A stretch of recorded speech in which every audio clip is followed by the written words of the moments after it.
मौलाना तारक जमील साहब के बेटे की अचानक खुदकुशी की खबर पूरे मुल्क में फैली हुई है। यकीनन एक वालिद के लिए जवां साल बेटे की ऐसी मौत बहुत बड़ा गहरा सदमा होता है, लेकिन इसके साथ साथ इसमें बहुत से सबक हैं। सबसे पहले ये जान लीजिए कि ये मसला क्या था।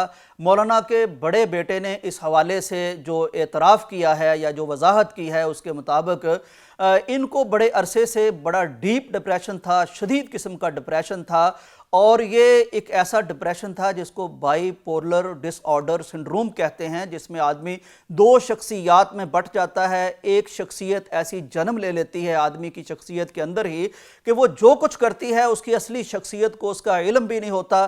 चुनांचे या ऐसे स्टेज पर थे कि इनके इलाज के लिए बिजली के झटके लगाए जाते थे, और ये आखिरी स्टेज होती है। इसी कैफियत में उन्होंने सिक्योरिटी गार्ड से गन ली, अपने सीने पर रखी, ट्रिगर दबाया, और फिर उसका अंजाम वो हुआ जो आपने देख लिया। नाज़रीन इकराम, यहाँ अल्लाह शायद हम पाकिस्तानियों को ये बताना चाहता है, और मैं तारीफ़ करता हूँ, मैं दाद देता हूँ मौलाना साहब के घराने को कि उन्होंने कोई बात छुपाई नहीं बल्कि बयान कर दी, वजाहत कर दी, वरना हमें वो फ़ायदा नहीं होना था जो अब होगा।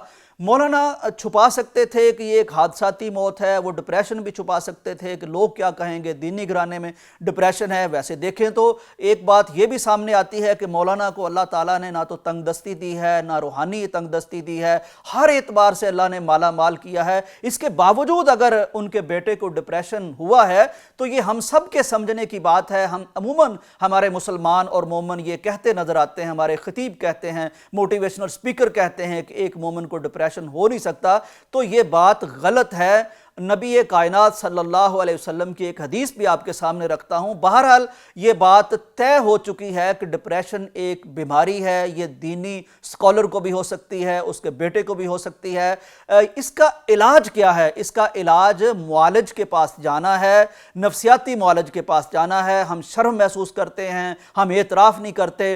हमारे यहाँ हर शख्स तकरीबन डिप्रेशन का शिकार होता है, कमी बेशी हो सकती है, लेकिन हम इसको बीमारी नहीं मानते। तो कम अज़ कम आज आप इसको बीमारी मान लीजिए। अगर किसी को ये बीमारी है तो उसका इलाज करवाइए। ये होती कैसे है? हम सब की ज़िंदगी में एक ऐसी कैफियत आती है कि हम उदास भी हो जाते हैं, हम परेशान भी हो जाते हैं, हम गमगीन हो जाते हैं, मायूस हो जाते हैं।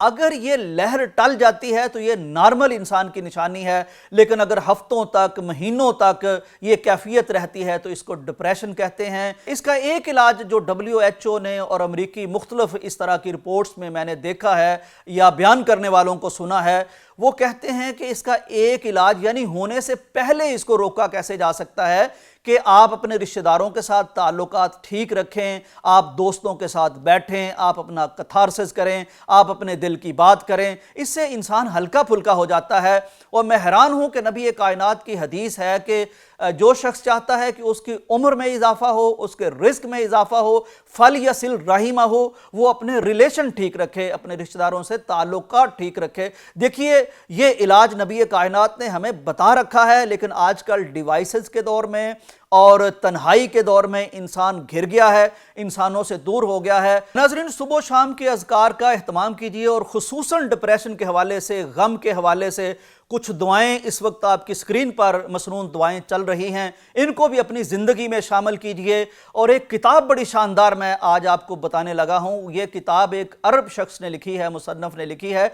इसका नाम है ला तहज़न। इसका उर्दू तर्जमा और इंग्लिश तर्जमा गम ना करे और डोंट बी सैड के नाम से हो चुका है। ये किताब ज़रूर ख़रीद लें, ख़ुद भी पढ़ें, बच्चों को पढ़ाएं। ये भी एक इलाज है डिप्रेशन का, और ख़ास तौर पर अपने करीबी रिश्तेदारों के साथ अपना ताल्लुक़ गहरा करें, अपने बच्चों के साथ बैठें, उनको टटोलें, उनके दिल को टटोलें कि उनके दिलों में क्या है। कुछ वक्त अपने आप को दें, अपने बच्चों को दें, और अगर खुदा न खास्ता को मसला हो जाता है तो बीमारी को बीमारी समझें, मुआलिज के पास जाएं। नाज़रीन इकराम, हम मौलाना तारक जमील साहब के साथ ताज़ियत करते हैं। यकीनन ये बच्चे की जो खुदकुशी है ये बीमारी के आलम में है, ये एक ऐसी जहनी कैफियत की हालत में है जिसमें बेचारा माजूर था। इसलिए हम अल्लाह से दुआ करते हैं اور امید کرتے ہیں کہ یہ اس طرح کی خودکشی نہیں ہے جس طرح کی ایک نارمل شخص کی خودکشی ہوتی ہے۔ ایسی خودکشی کے بارے میں علماء اکرام نے اسی حکم میں اسے رکھا ہے جس حکم میں وہ لوگ ہوتے ہیں جن کا ذہن ٹھیک طرح سے کام نہیں کرتا۔ چنانچہ ہم اس بچے کی مغفرت کی بھی اللہ سے امید رکھتے ہیں۔ انشاءاللہ تعالی ہم دعا کرتے ہیں کہ آئندہ کسی والد کو، کسی والدین کو، کسی گھرانے کو اس طرح کا سانحہ، اس طرح کا صدمہ نہ سہنا پڑے۔ اللہ تعالیٰ تمام لوگوں پر کرم فرمائے، رحم فرمائے۔ ہمارے دل اس کے ہاتھ میں ہیں، انہیں ڈپریشن سے محفوظ فرمائے۔ اجازت دیجیے، اللہ حافظ۔